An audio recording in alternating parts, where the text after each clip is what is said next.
반갑습니다. 네, 오늘은 우리 양옆에 계신 이제 식구 여러분들과 먼저 사랑을 나누며 시작하도록 하겠습니다. 사랑합니다. 네, 우리 다시 한 번 더 인사드릴 때는 이제 사랑받는 당신의 모습이 참으로 아름답습니다.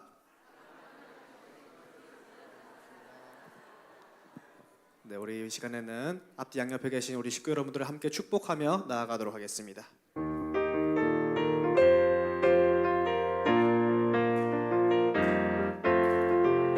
아주 먼 옛날 하늘에서는 당신을 향한 계획이 있었죠. 하나님께서 바라보시며 좋았더라고 말씀하셨네. 이 세상 그 무엇보다 귀하게 나의 손으로 창조하였노라. 내가 너로 인하여 기뻐하노라. 내가 너를 사랑하노라.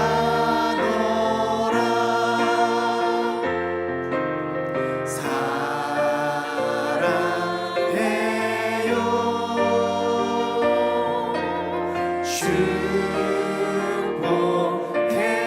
축복해요.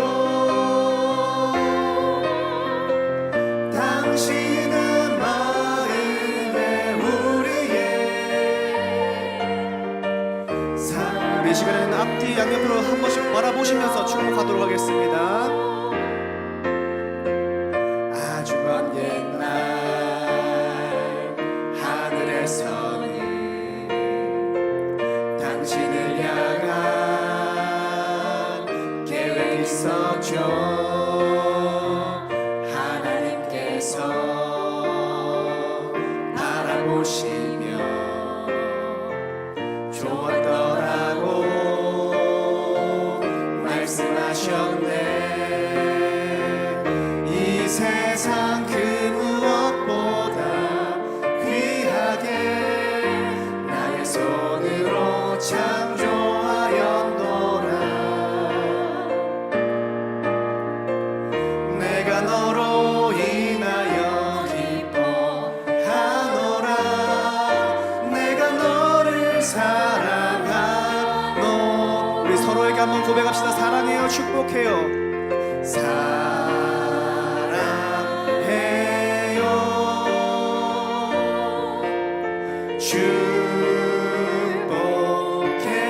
축복해요. 당신은 마음의 우리의 사랑을 이 세상 그 무엇보다도 이 세상 그 무엇보다 귀하게 나의 손으로 창조하였노라. 내가 너로 인하여 기뻐하노라. 내가 너를 사랑하노라. 사랑해요. 축복해요. 사랑해요.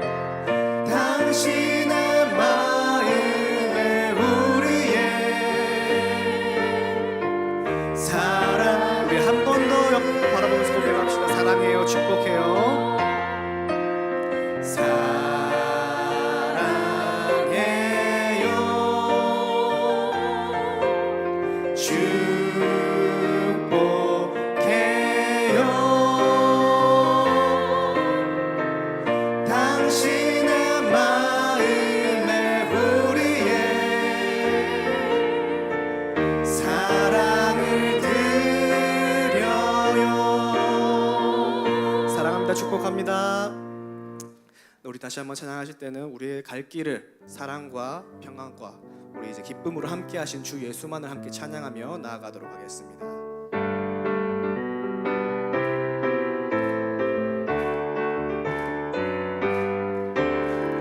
갈 길을 밝히 보이시니 주 앞에 빨리 나갑시다. 우리를 찾는 구주 예수 곧 오라 하세. 다시 한 번 더 갈 길을 밝히 보이시니 주 앞에 빨리 나갑시다. 우리를 찾는 구주 예수 곧 오라 하시네. 죄악 벗은 우리 영혼은 기뻐 뛰며 주를 보겠네. 하늘에 계신 주 예수를 영원히 섬기 우리를 오라 하시는 말 우리를 오라 하시는 말 기쁘게 듣고 순종하세. 구주를 믿기 지체 말고 속속히 나아가. 죄악 벗은 우리 영혼은 죄악 벗은 우리 영혼은 기뻐 뛰며 주를 보겠네. 하늘에 계신 주 예수를 우리 다시 한 번 더 고백합시다. 죄악 벗은 우리 영혼을 죄악 벗은 우리 영혼을 기뻐 뛰며 주를 보겠네. 하늘에 계신 주 예수를 영원히 섬. 주 오늘 여기 계시오니 주 오늘 여기 계시오니 다 와서 주의 말씀 듣세. 듣기도 하며 생각하니 참 진리시로다. 죄악 벗은 죄악 벗은 우리 영혼은 기뻐 뛰며 주를 보겠네. 하늘에 계신 주 예수를 내게 강 같은 평화 내게 강 같은 평화 내게 강 같은 평화 내게 강 같은 평화 넘치네. 내게 강 같은 평화 내게 강 같은 평화 내게 강 같은 평화 내게 바다 같은 사랑 내게 바다 같은 사랑 내게 바다 같은 사랑 내게 바다 같은 사랑 넘치네. 내게 바다 같은 사랑 내게 바다 같은 사랑 내게 바다 같은 사랑 내게 샘솟는 기쁨 내게 샘솟는 기쁨 내게 샘솟는 기쁨 내게 샘솟는 기쁨 넘치네. 내게 샘솟는 기쁨 내게 샘솟는 기쁨 우리 마지막으로 한 번 더 고백하겠습니다. 내게 강 같은 평화 내게 강 같은 평화 내게 강 같은 평화 내게 강 같은 평화 넘치네.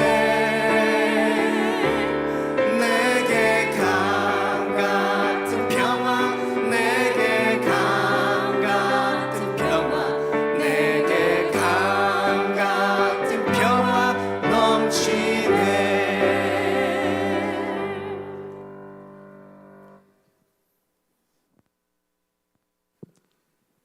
사랑의 하나님 아버지, 감사를 드립니다.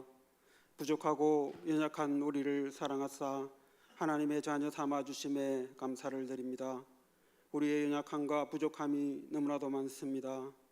주님, 이 시간 우리를 온전히 인도하옵시고 주님의 주신 십자가의 사랑, 은혜를 늘 기억하게 하옵시고 주님의 자녀로 살아가기에 부끄러움 없는 삶을 인도하소서. 우리의 연약함이 세상 앞에 굴복할 때가 많습니다. 주님, 우리를 십자가의 강한 용사로 인도하옵소서. 우리 앞에 어떠한 어려운 일이 있어도 늘 기도하며 주님 앞에 나아가게 하옵소서. 사랑하는 주님, 이 시간 주의 교회를 붙드시고 주의 자녀들을 인도하옵소서. 질병의 고통과 병마와 싸우는 자녀들 주님께서 인도하시고 이 고통을 이기며 나아가게 하옵소서. 간절한 마음 가운데 기도하고 있습니다. 주님께서 그들의 기도를 들어 응답하시고 온전히 인도하옵소서. 우리 교회가 비전관을 건축 중입니다. 비전관을 통하여 이 지역과 우리의 다음 세대에게 사용되어질 때 하나님의 능력이 나타나게 하옵시고 건축 중인 비전관이 재정적으로 어려움없게 주님 인도하옵시고 건축 가운데 아무런 사고 없이 완공되어지길 원합니다. 주님, 다음 주에 있을 공동회의를 주님께서 인도하시고 새로운 일꾼이 세워질 때 순종하며 나아가게 하옵소서. 우리의 생각과 판단이 아닌 하나님의 뜻에 합한 자가 선택되어 주옵소서. 주님, 이 시간 후에 있을 중고등부 개학봉회가 시작됩니다. 그 가운데 하나님의 능력이 임하게 하옵시고 강사 목사님을 통하여 선포되어지는 말씀이 우리 아이들 심령을 쪼개며 나아가게 하옵시고 말씀 가운데 이 세상을 넉넉히 이기게 하옵소서. 주님, 이 시간 우리가 말씀을 듣기를 원합니다. 주의 종을 통하여 선포되는 말씀에 성령의 능력이 나타나게 하옵소서.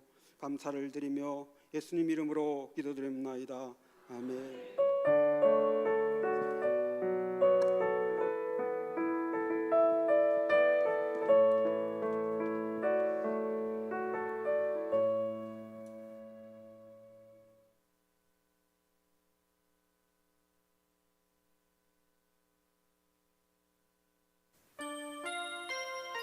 내 속 곧 내 육신에 선한 것이 거하지 아니하는 줄을 아노니 원함은 내게 있으나 선을 행하는 것은 없노라.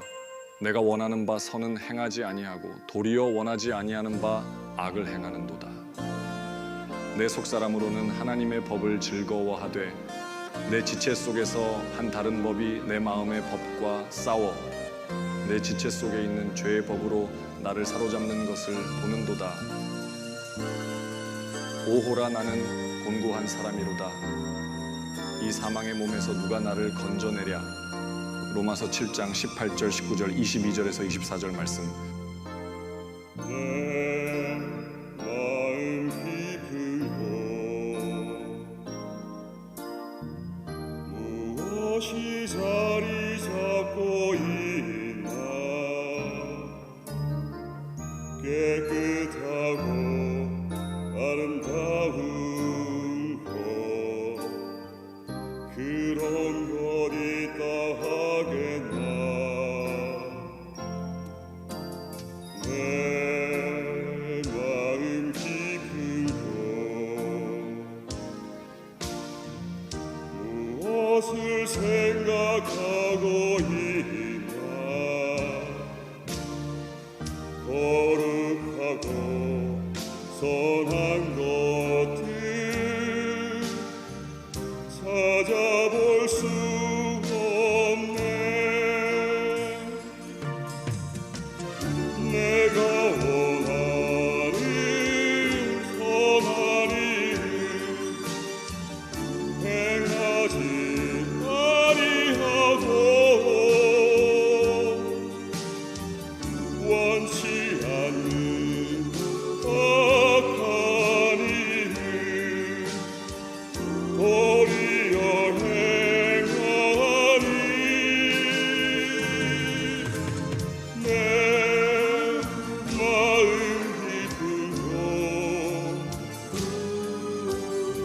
내 마음 깊은 곳 내 마음 깊은 곳 악한 죄 뿐이네.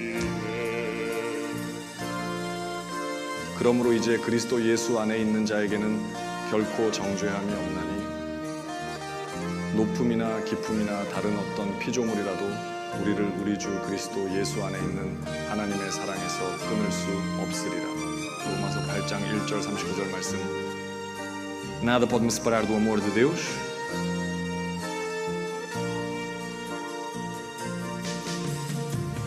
비록 지금 선한 일을 온전히 행치 못하나 주님과 함께 못 박힌다 거듭난 새 생명 내 마음 기쁘고 내 마음 기쁘고 내 마음 기쁘고 주님이 계시네 내 마음 기쁘고 내 마음 기쁘고 내 마음 기쁘고 주님이 계시네.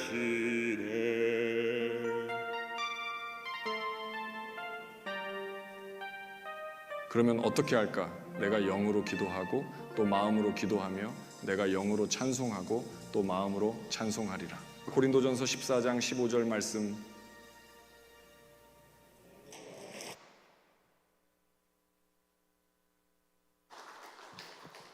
감사드립니다. 우리 방두희 주사님 찬송은 감동 포인트가 있는 것 같습니다. 지난번도 그렇고 목소리가 되게 좋으신 것 같아요. 근데 밑에 나오는 나레이션 집사님 목소리 아니죠? 예. 감사합니다. 우리 3월 암송구절 한번 암송하겠습니다. 같이 암송하시겠습니다. 시작. 마태복음 16장 24절 말씀. 이에 예수께서 제자들에게 이르시되 누구든지 나를 따라 오려거든 자기를 부인하고 자기 십자가를 지고 나를 따를 것이니라.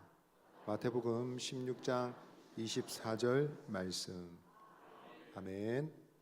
오늘 하나님께서 우리에게 주신 말씀 신약성경 빌립보서 2장 12절로 18절입니다. 빌립보서 2장 12절로 18절.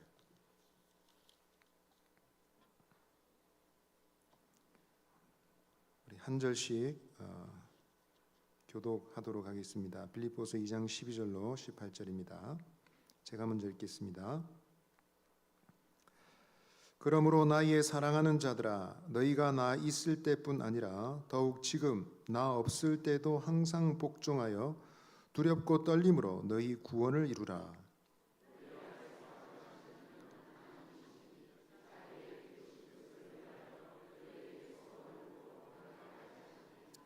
모든 일을 원망과 시비가 없이 하라.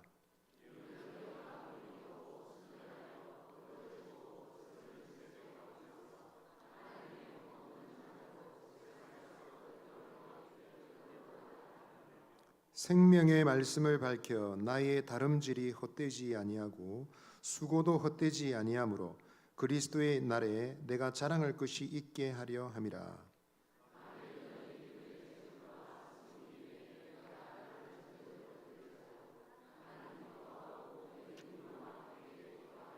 함께 있습니다. 이와 같이 너희도 기뻐하고 나와 함께 기뻐하라. 아멘. 우리 서로에게 믿음의 말 나누겠습니다. 옆에 계신 분 보시고 말씀해 주십시오. 예수님 안에 좋은 일이 있습니다. 한 번 더 말씀해 주세요. 예수님 안에서 잘 되어 가고 있습니다. 아멘. 자기 인생 목표를 글로 써붙이는 사람들은 그렇지 않는 사람들에 비해서 목표를 달성할 가능성이 높다라는 말이 있습니다. 그래서 세 사람이 서로 자신의 경험을 얘기했습니다. 한 사람이 얘기했어요. 나는 내 고교 시절부터 내 책상 앞에 대기업 CEO라고 붙였는데 실제로 지금 저는 대기업 사장이 되었습니다 라고 얘기했습니다. 그랬더니 옆에 있는 다른 분이 얘기했습니다. 저는 중학생 시절부터 내 책상 위에 우주과학자라고 써붙여 놓았는데 진짜로 항공우주공학 박사가 되었습니다 라고 했습니다. 그랬더니 나머지 한 사람이 이렇게 말했어요. 저는 초등학생부터 제 책상 앞에 정숙이라고 써붙였습니다. 그리고는 그 다음에 말을 머뭇거렸습니다. 그래서 궁금해졌던 두 사람이 물었어요. 그래서 어떻게 됐단 말이죠? 라고 물었습니다. 그랬더니 하는 말이 정숙이란 이름의 여자와 결혼했습니다. 그렇게 얘기했습니다. 여러분, 목표는 중요하죠. 그리고 가능성 있는 사람들은 가능성 있는 목표를 세웁니다. 그리고 그 세운 목표를 따라서 이루어진다라는 것이 사람들의 상식이죠. 다 가치가 있습니다. 정숙이란 여자와 결혼한 것도 그래 나쁜 것은 아닌 것 같습니다.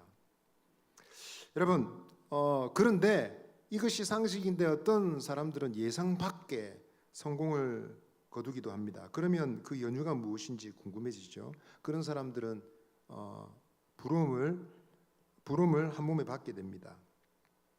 반면에 어떤 사람들은 기대를 많이 했는데 기대보다 두각을 나타내지 못하면 또 그 이유가 궁금해집니다. 왜 그랬는지, 무엇 때문인지 궁금해지게 됩니다. 사진 두 장을 보여드리고 싶은데요. 이 사람은 1960년대 천재입니다. 자, 두 번째 사진은 2000년대 천재입니다. 2000년대 천재는 IQ가 187이라고 합니다. 그리고 1960년대 천재는요, IQ가 무려 210이라고 합니다. 별로 안 놀라시네요. 여러분 IQ 다 좋으신가 봐요. 옆에 계신 분에게 한번 물어보십시오. IQ가 어떻게 되십니까?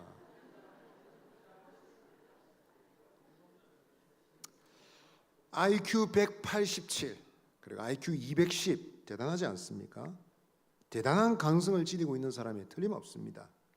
그러나 그들의 삶의 행적을 살펴보면서 많은 사람들은 고개가 갸우뚱해집니다. 정말 대단한 천재인데 이게 단가? 생각합니다. 물론 본인들은 성공이냐 자신의 인생이 실패냐에 대해서 본인들은 그렇게 생각하지 않습니다. 그러나 이 사람들의 예를 통해서 살펴볼 때 많은 전문가들은 적어도 대한민국의 영재 교육에 문제가 있다 이렇게 말을 합니다. 영재라는 사람들은 국가 경쟁력이 될 수 있는데 그 가능성이 온전히 빛이 날 수 있도록 그런 교육 환경이 잘 조성되지 못하는 게 문제다 이렇게 말을 합니다. 가능성이 있는 사람들이 빛을 보지 못하는 것은 안타까운 일이죠. 그런데 여러분 이런 것을 생각할 때 교회 말입니다. 교회 하나님이 세워주신 이 교회 공동체는 위대한 가능성을 지니고 있는 공동체이다라는 것입니다. 그런 가능성을 지니고 있는 교회가 그저 그렇게 살아간다는 것은 여러 가지 처지나 형편을 생각하면 이해는 된다 하더라도 적어도 그냥 지나갈 수는 없는 문제이다라는 것입니다. 오늘 우리가 읽은 본문은 사도 바울이 빌립보 교회를 향해서 쓴 편지입니다. 이 편지를 읽을 때에 그 서신을 살필 때 바울은 빌립보 교회를 매우 아끼고 사랑했음을 알 수 있습니다. 전혀 의심할 여지가 없습니다. 빌립보 교회는 굉장한 가능성을 지니고 있는 공동체였습니다. 그러나 그 가능성이 모든 것을 가능하게 하지는 않았던 것 같습니다. 그래서 그들을 아끼고 사랑하는 목회자인 바울은 목회자 입장에서 지도자의 입장에서 그들이 참으로 잘 되기를 바랬습니다. 편지를 쓰고 있습니다. 그들이 가지고 있는 가능성 거기서 끝나지 않고 정말 주님이 기뻐하시는 교회로 자라도록 하기를 원했습니다. 그래서 지도자처럼 선배처럼 아비처럼 권하고 있는 것입니다. 오늘 말씀은 그 교회를 향한 바울의 따끔한 충고와 함께 그들의 가능성을 일깨우는 격려의 말씀으로 가득합니다. 그리고 오늘 본문은 오늘을 사랑하는 성도인 우리들에게도 지혜와 용기의 말씀이 될 줄 믿습니다. 자, 잘할 수밖에 없는 교회, 여러분, 저와 여러분이 그와 같은 교회로 세워지기를 바랍니다. 아멘입니까? 오늘 말씀을 통해서 받을 수 있는 교훈 첫 번째는요, 교회는 함께 일하시는 하나님 때문에 자란다라는 것입니다. 자, 오늘 12절 말씀 같이 한번 읽도록 하겠습니다. 시작. 그러므로 나의 사랑하는 자들아, 너희가 나 있을 때뿐 아니라 더욱 지금 나 없을 때에도 항상 복종하여 두렵고 떨림으로 너희 구원을 이루라. 사도 바울은 빌립보 교회를 향해서 항상 복종하는 마음을 유지하라라고 요청하고 있습니다. 이것은 빌립보 교회 교인들이 바울이 함께 있을 때만 잘하고 바울이 자리를 비우면 항상 엉뚱한 짓을 하는 그런 문제 성도들이구나 라는 그런 느낌을 갖게 합니다. 물론 그렇게 볼 수도 있습니다. 지금 바울이 없는 상황에서 빌립보 교회는 다툼이나 허영, 또 서로가 자기가 자신이 더 낫다라는 태도로 서로 경쟁하는 분위기가 분명히 있습니다.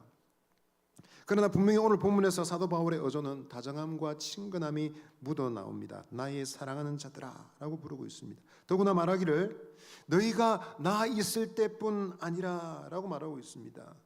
즉 이 말은 빌립보 교회는 바울이 있을 때 매우 충성되고 신실하게 주님을 따랐던, 지도자를 따랐던 사람들입니다. 그리고 오래도록 바울의 사역을 후원했습니다.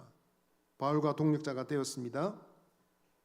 바울은 지금 빌립보 교회 안에 있는 그러나 이 문제를 보고 있습니다. 분열과 이기심과 자만심과 독선들의 문제를 지금 애정어린 태도로 마음으로 돕고자 합니다.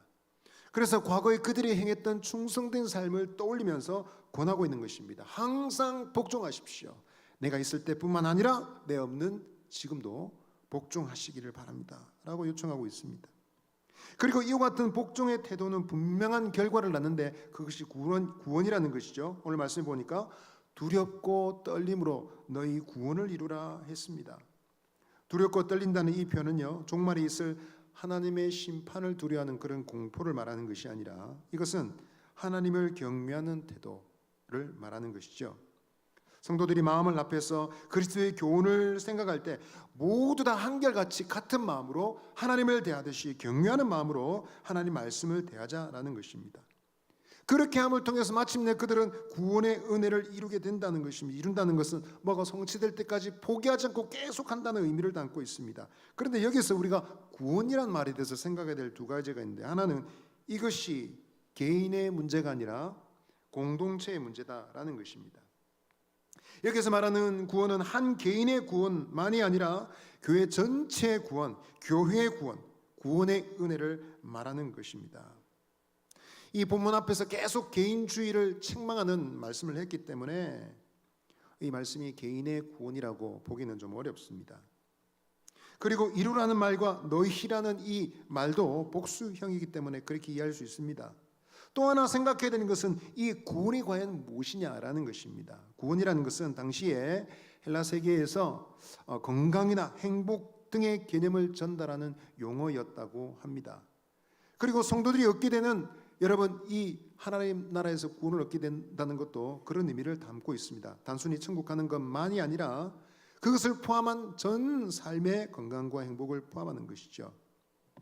그러므로 이 빌립보 교회 성도들의 이러한 복종의 태도를 인해서 그들이 얻게 되는 구원이라는 것은 개인의 구원이 아니라 교회 전체의 구원인데, 그들의 영혼의 구원만이 아니라 건강과 행복과 교회의 영적 생명력이 다시 살아나게 된다라는 것입니다. 그러니까 여러분, 지금 바울의 전하는 이 복음의 가르침을 잘 듣고 순종하는 태도가 교회에 얼마나 중요한지 그 중요성이 부각되었습니다. 당신들이 항상 복종하고 따르는 것이 당신들의 교회의 생명을, 교회의 건강을 결정짓는 굉장히 중요한 문제입니다 라고 얘기하고 있습니다. 이렇게 되면 그들의 태도가 정말 중요한데, 여러분, 과연 빌립보 교회는 잘할 수 있을까요? 이 편지를 받고 빌립보 교회는 더 개선되고 잘 할 수 있었을까요? 빌립보 교인들은 과연 성공할 수 있겠습니까? 실수하지 않고 완벽하게 할 수 있겠습니까? 불안한 느낌을 없지 않아 가지게 됩니다. 그러나 사도 바울 마음속에는 분명한 확신이 있습니다. 하나님의 은혜에 대한 분명한 확신을 가지고 지금 이런 명령을 주고 있는 것이죠. 우리 13절 말씀 다시 한번 읽어보겠습니다. 13절입니다. 시작. 너희 안에서 행하시는 이는 하나님이시니 자기의 기쁘신 뜻을 위하여 너희에게 소원을 두고 행하게 하시나니. 아멘. 빌립보 교회의 약점에도 불구하고 인간적인 허점에도 불구하고 바울은 교회의 성장을 확신하고 있습니다. 하나님께서 함께 하시기 때문에 그 교회는 자랄 수밖에 없다라고 마음의 확신을 가지고 쓰고 서신을 기록하고 있는 것임에 틀림없습니다. 사실 13절 말씀은 우리가 말씀 딱 떼어놓고 보면 이것은 자칫 한 개인의 그리스도인의 소명에 대해서 말하는 것처럼 느껴집니다. 그래서 하나님이 한 그리스도인 안에 계셔서 그가 중요한 결정을 내릴 때 뭐 소원을 두게 하신다는 거죠. 학교를 진학하거나 결혼 상대자를 고르거나 그럴 때 뭐 하나님이 소원을 주시기 때문에 그 소원이 없이 옳은 결정을 내릴 수 없다, 이런 느낌을 받습니다. 실제로 그렇게 이해하는 경우들이 많습니다. 그런데 그렇게 보고 12절 14절 사이에 이 13절을 끼워놓고 보면 좀 이상하게 됩니다. 그래서 이 13절에 대해서 바르게 이해하려고 하면 그것을 개인적인 차원의 문제가 아니라 공동체적인 차원의 말씀으로 보아야 된다는 것이죠. 너희 안에서 행하시는 이는 내 안에 계시는 하나님, 이렇게 볼 수도 있겠지만 여러분 정확한 이해는 우리 교회 안에서 행하시는 하나님이시다라는 것입니다.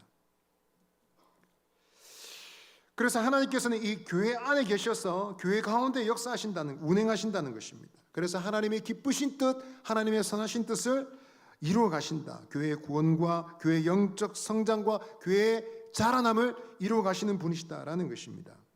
여러분, 교회의 성장은 사람의 힘만으로, 노력만으로 절대로 되지 않습니다. 여러분, 남에게 복종하라는 말이 쉽습니까? 어렵습니까? 쉽지 않습니다. 예, 감사합니다. 옳은 줄 알면서도 반발심이 막 생깁니다. 남의 말에 따르는 것을 별로 기분 내키지 않습니다.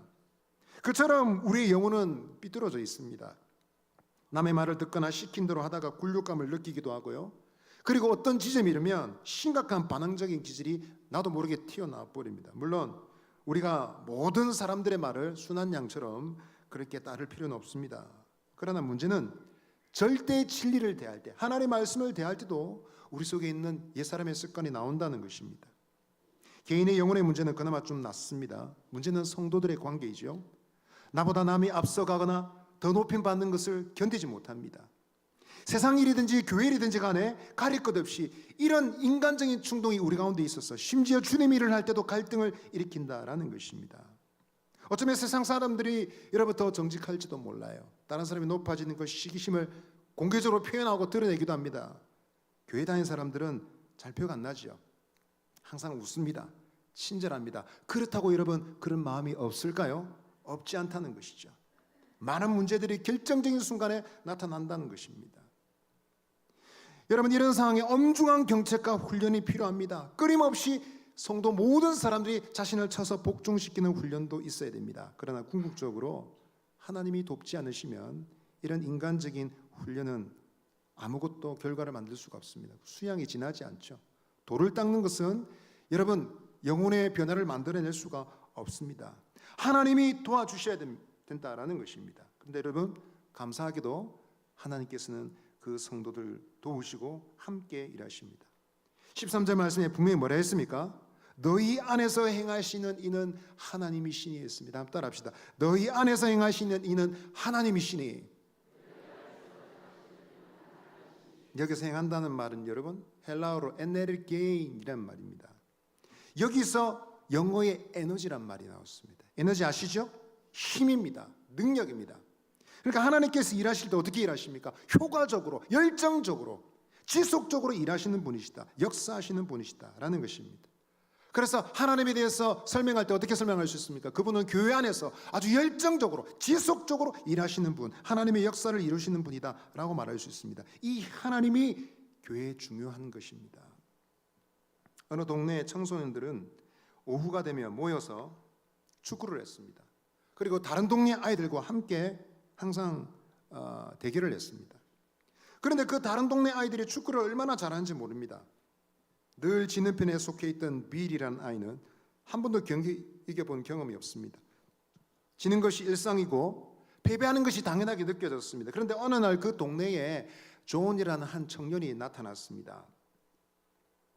이 청년은 말하기를 자기는 일을 하다가 좀 다쳐서 지금 쉬고 있는 중이라고 얘기했습니다. 그러면서 이 아이들의 축구를 유심히 지켜보다가 말했습니다. 좀 도와줄까? 얘기했습니다. 존은 함께 뛰었습니다. 살살 뛰었지만 돌풍이 일어났습니다. 심지어 비일의 편이 선수 숫자가 모자라도 전혀 흔들림이 없었습니다. 어느 팀이든지 어떤 날이든지 존이 합류하는 팀은 반드시 이겼습니다. 비가 와도 바람이 불어도 비일의 팀의 선수들이 몇 명 되지 않아도 더 이상 다른 동네의 아이들이 이길 수가 없었습니다. 단 한 사람이 들어왔을 뿐인데 동네 축구는 완전히 다른 판국이 되었습니다. 알고 보니 이 존이라는 청년은 그 지역의 유명한 축구 클럽에서 활동하는 선수였던 것입니다. 선수인데 부상을 입고 잠깐 쉬고 있었던 것이죠. 이 이야기를 생각하면 저는 한 이야기가 생각이 납니다.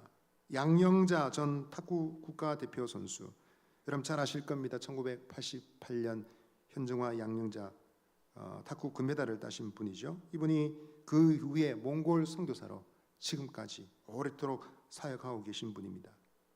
이분이 과거에 SFC에서 진행하는 큰 집회 강사로 한번 오신 적이 있었다고 합니다. 제 기억이 정확하지 않을 수도 있습니다. 그리고 집회를 마치고 나서 간사님들과 함께 이렇게 교제를 하는데 그 SFC 간사님들이 다들 탁구를 좋아하고 심지어 그 사무실에 탁구대를 항상 설치해 놓았습니다. 그리고 시간만 나면 항상 탁구를 치는 사람들이었고 자기가 탁구 실력이 웬만큼 된다라고 자신하는 사람들이었기 때문에 이 선교사님을 보면서 선교사님 탁구 한 판 좀 치면 안 될까요?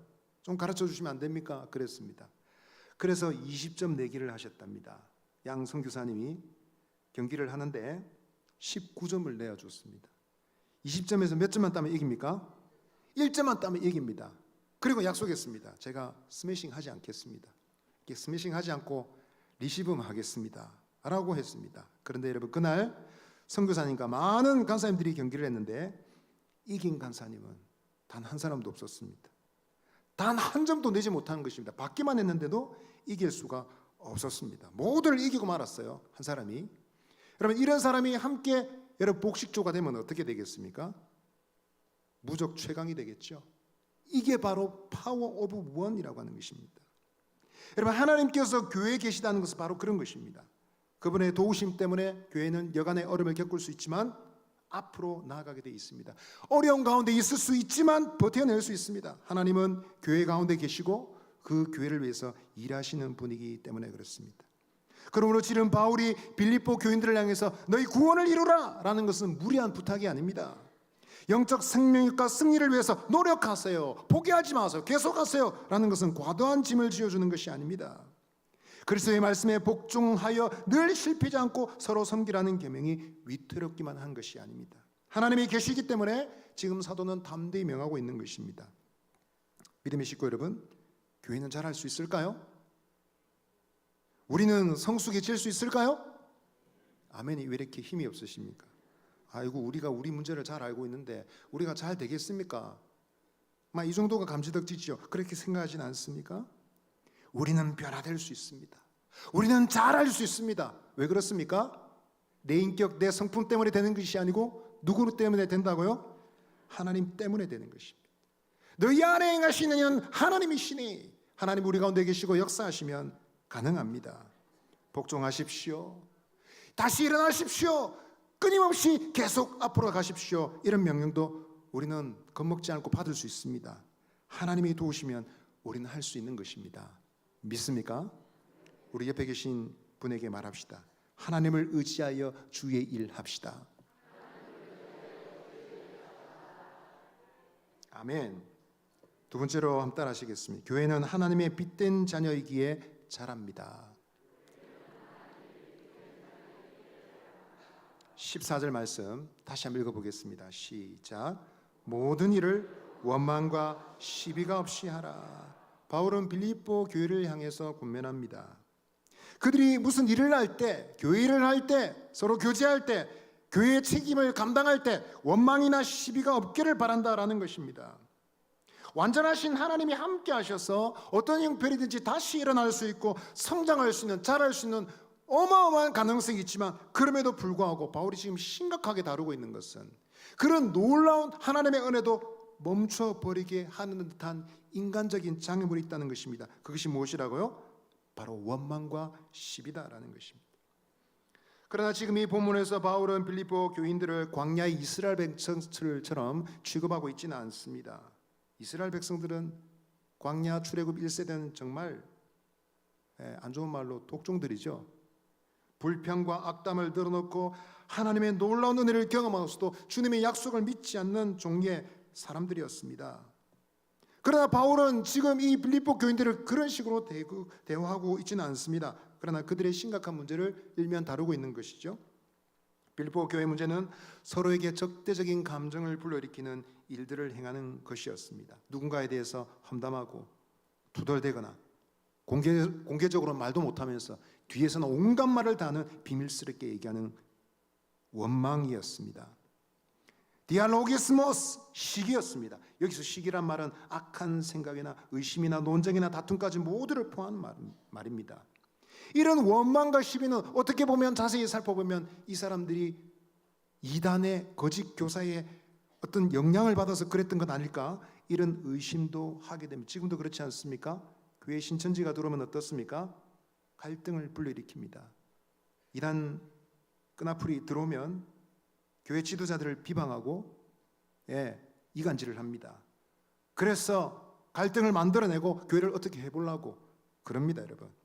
옛날도 마찬가지입니다. 그런 다른 가르침을 하는 사람들 때문에 선량한 교인들이 갈등 가운데 빠지게 되었던 것입니다. 이런 장애물이 있음에도 불구하고 바울은 빌립보 교회의 성장의 가능성을 포기하지 않았습니다. 아주 높은 기준을 가지고 그들을 향해서 가르치고 교훈했습니다. 15절 말씀 다시 한번 읽어보겠습니다. 시작. 이는 너희가 흠이 없고 순전하여 어그러지고 거스르는 세대 가운데서 하나님의 흠 없는 자녀로 세상에서 그들 가운데 빛들로 나타내며 순전하고 흠이 없고 순전하여 라고 말하고 있습니다. 무슨 말일까요, 여러분? 만일 그들 가운데 하나님의 뜻에 반응할 뜻만 있다면 가능할 수 있는 변화이다 라는 것입니다. 바울이 가지고 있는 가능성을 가지고 내세우는 말입니다. 여러분, 순전하다는 말은 비난받을 것이 없는, 불순물이 전혀 섞이지 않는 순수한 상태를 말하는 것입니다. 바울은 여러분 그들에 대해서 이와 같은 높은 기대를 가지고 순전하기를 바란다, 흠이 없는 자녀가 되기를 바란다 라고 말하고 있습니다. 흠이 없는 자녀라고 말할 때 이 자녀라는 것은 기본적으로 부모와의 그 기질을, 속성을 공유하는 존재들이지 않습니까? 자녀는 부모를 닮아가게 되어 있습니다. 당연한 것이죠. 저희 교회는 1대, 2대, 3대, 그리고 심지어 4대 그 이상의 신앙의 대를 이어오는 가정들이 많이 있는 것 같습니다.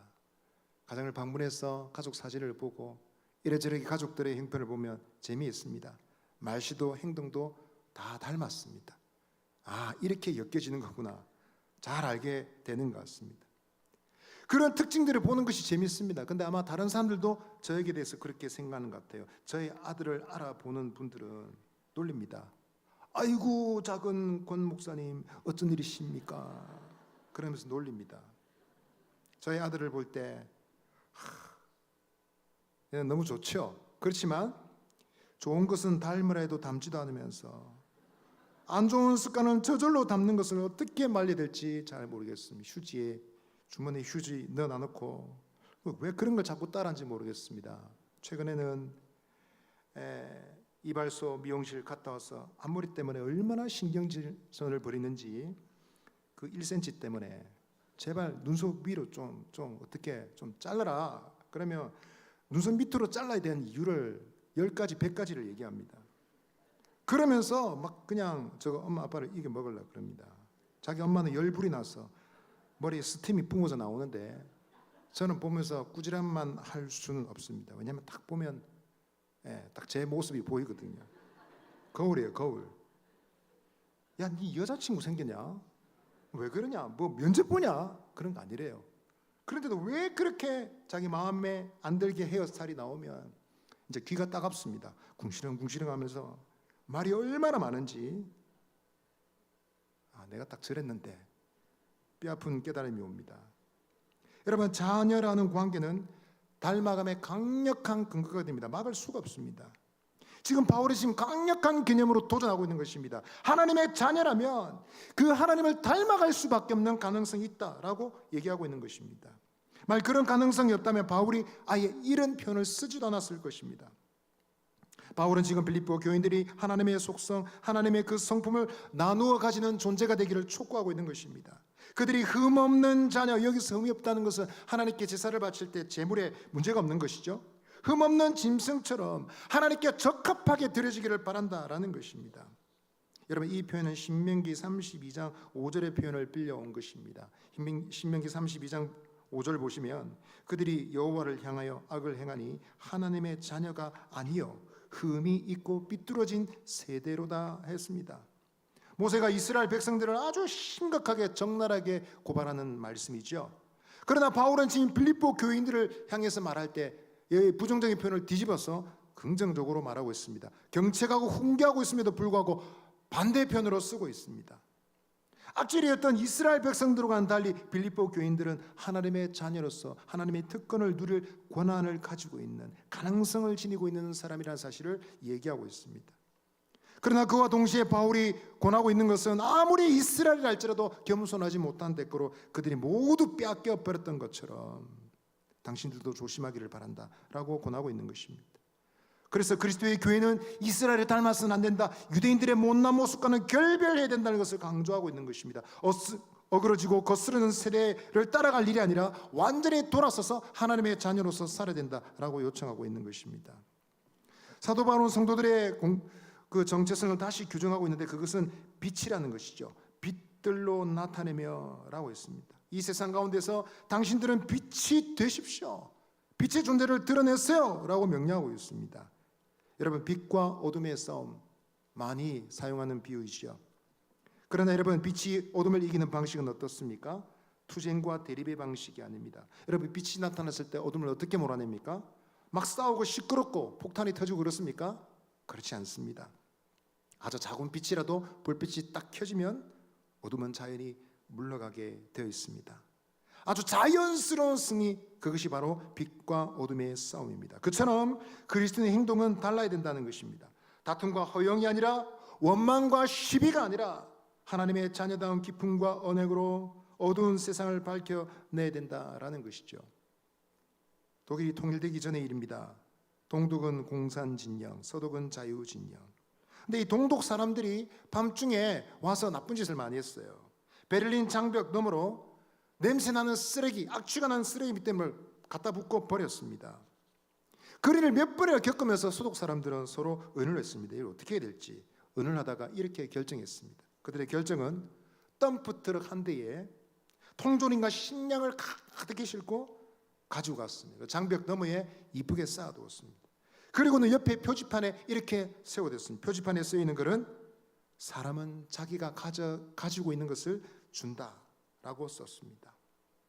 여러분, 동독이 가지고 있는 것은 뭐라고요? 쓰레기입니다. 동독의 마음속에 있는 것은 뭐라고요? 쓰레기입니다. 악취가 나는 쓰레기. 그러나 서독 사람들의 마음속에 있는 것은 뭐라고요? 생명의 식량이다라는 것입니다. 여러분, 날카로운 말, 염장 지르는 말, 무례한 말, 비아냥거리는 말, 뽐내는 말, 공격하는 말에 여러분 어떻게 반응하고 있습니까? 저는 안 싸웁니다.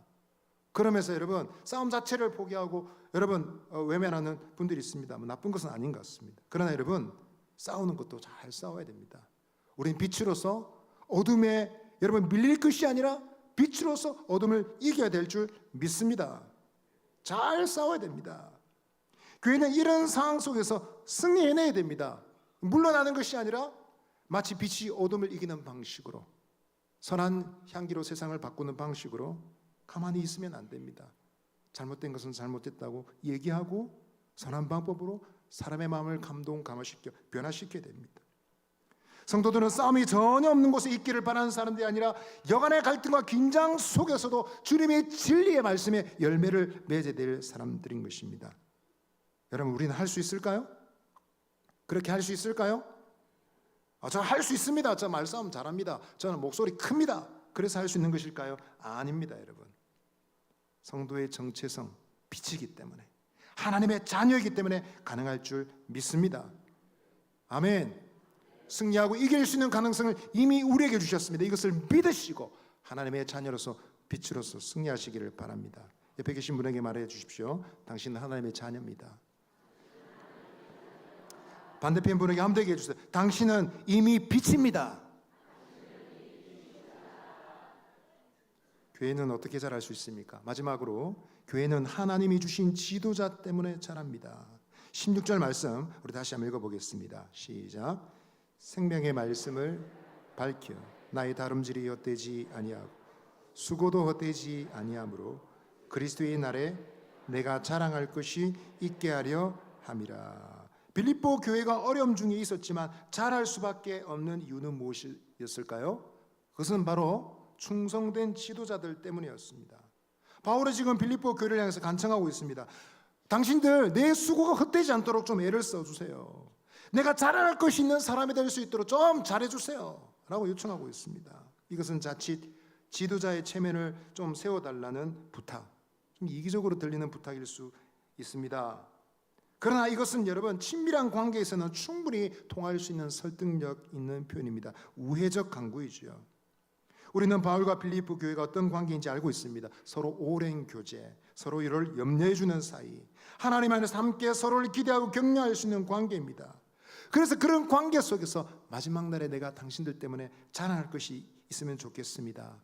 이 말은 당신들 변화되기를 바랍니다 라는 충분히 설득력 있는 표현인 것입니다. 바울은 실로 복음을 위해서 애를 많이 썼습니다. 그 자신의 수고를 세 가지로 표현했죠. 하나는 운동선수입니다. 나의 다름질이 헛되지 아니하고, 육상선수는 경기에서 이기기 위해서 모든 것을 절제해야 됩니다. 규칙 어기면 안 됩니다. 아무리 1등으로 들어와도 여러분 선을 밟으면 100m는 실격이죠. 또 하나의 비유는 열심히 일하는 일꾼의 비유입니다. 바울은 장막을 만드는 사람이었습니다. 일꾼이 언제 기쁜지 잘 알고 있습니다. 급료를 받는 날에 가장 많은 생산품을 만들어서 전달해 줄 때 그 대가를 받을 때 너무너무 기쁘죠. 그런데 헛되이 일한다는 것은 큰 장막을 하나 잘못 만들어서 값을 받지 못할 때 마음이 아프다라는 것입니다. 이런 표현은 사도직의 영광보다는 수고와 고난에서 비롯된 것입니다. 바울은 자신의 수고를 또다시 표현하는데 이제는 재물을, 관제를 하나님께 바치는 예배자의 모습을 설명합니다. 17절 말씀 다시 한번 읽어보겠습니다. 17절입니다. 시작. 만일 너희 믿음의 재물과 섬김 위에 내가 나를 전제로 드릴지라도 나는 기뻐하고 너희 무리와 함께 기뻐하리니 너희도 기뻐하고 나와 함께 기뻐하라. 전의 번역은 관제라고 되어 있습니다.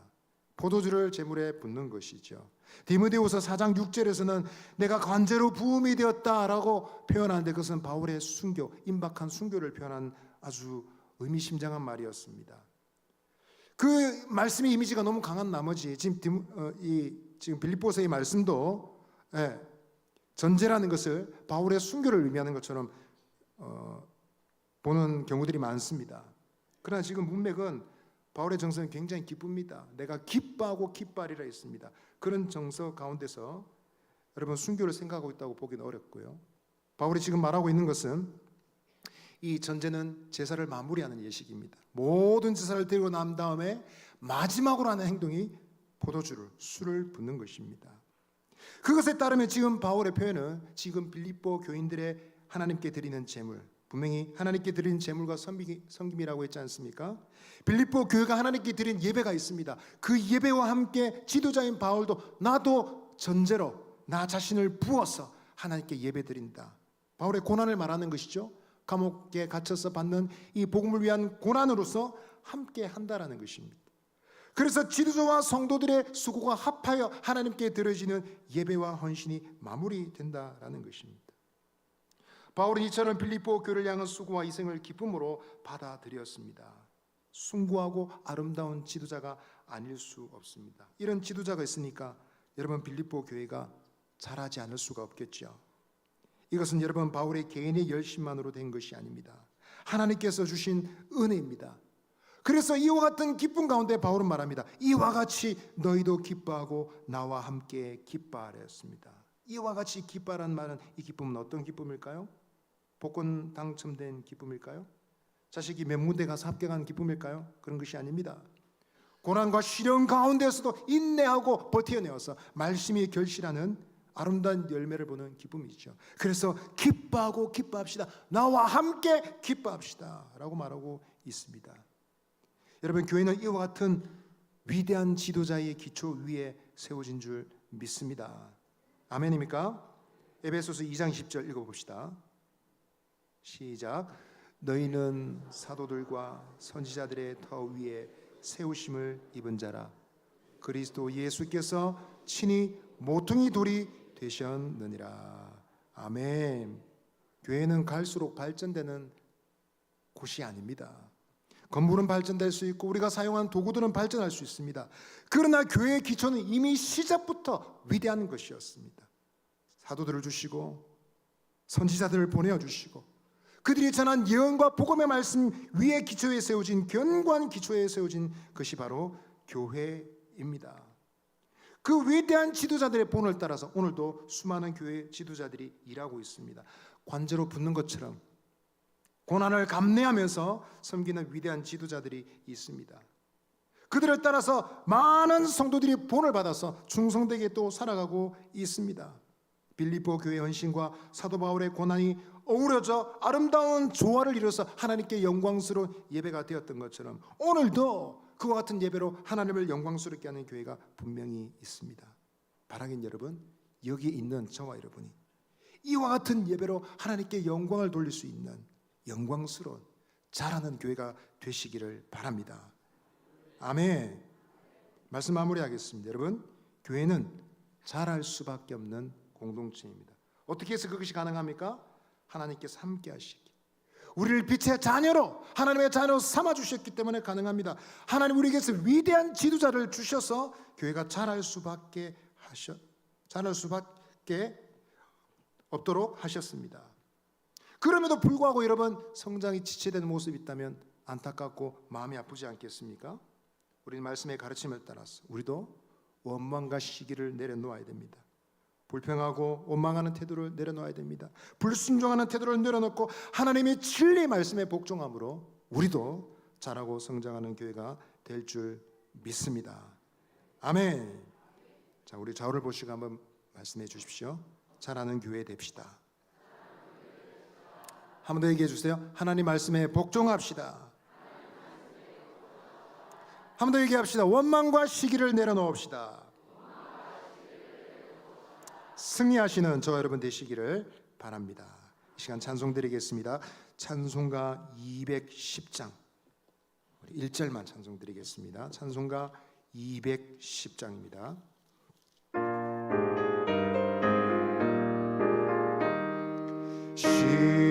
시온성과 같은 교회 그의 영광은 없다.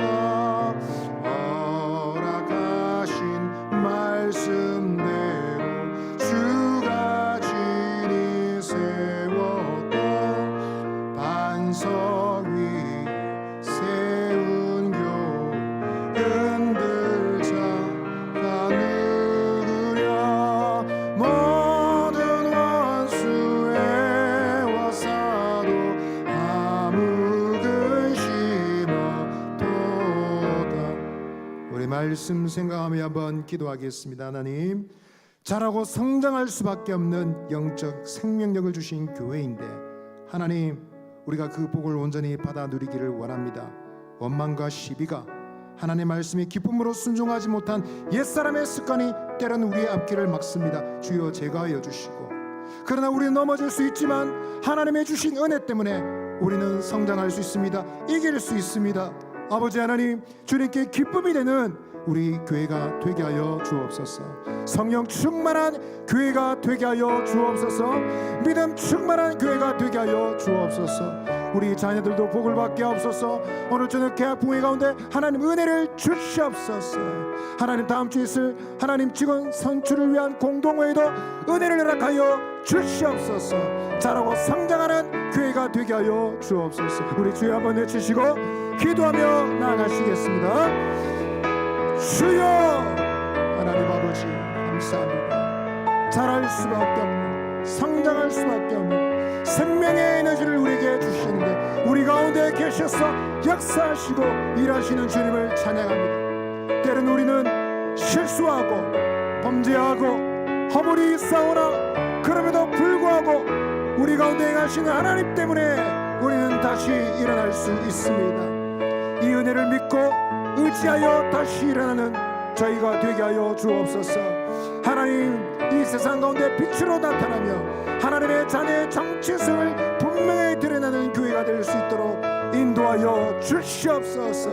아버지 하나님, 자라고 성장하는 아버지 하나님, 주께 기쁨이 되는 교회가 되게 하여 주옵소서. 우리 자녀들 되게 하여 주옵소서. 모든 주님의 종들 직분자들이 되게 하여 주시옵소서.